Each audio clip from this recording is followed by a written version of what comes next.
মোৰ নাম যিহেতু শ্ৰী দাদুল মা আৰু মোৰ এজন এনেকা ল'ৰা এজন যিহেতু মোৰ আগৰ 10 বছৰ যেতিয়া মোৰ বয়স হৈছিল তেতিয়া মই দেউতাক হেৰাইছিলোঁ আৰু তেতিয়াৰ পৰা মই আনৰ কাম কৰিছিলোঁ। এখন দোকানত কাম কৰিব গৈছিলোঁ, সেইখন দোকানত মই 10 বছৰ দিন কাম কৰিছিলোঁ আৰু সেই 10 বছৰ দিন কাম কৰি মই যিখিনি অভিজ্ঞতা পালোঁ আৰু মোৰ খুব এটা হেঁপাহ আছিল যে মোৰ এখন নিজৰ দোকান খুলি আছে।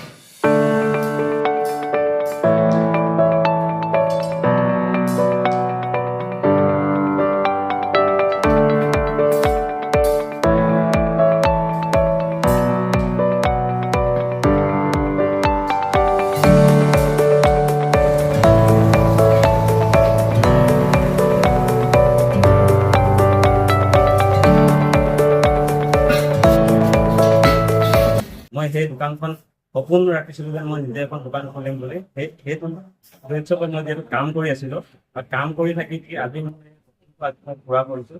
আৰু যিহেতু মোৰ দোকানখন আছে লখিমপুৰ বাইপাছত আৰু যিহেতু দুপৰীয়া বজাৰৰ ওচৰত আৰু মই এতিয়া মোৰ দোকানত সকলোবিলাক কাম হয়, টায়াৰ ৰিচলিঙৰ পৰা টায়াৰ ভলগেনাইজিং হওক, টায়াৰ পামচাৰ হওক, টায়াৰ ৰিপেয়াৰিং সকলোবিলাক কাম হয়।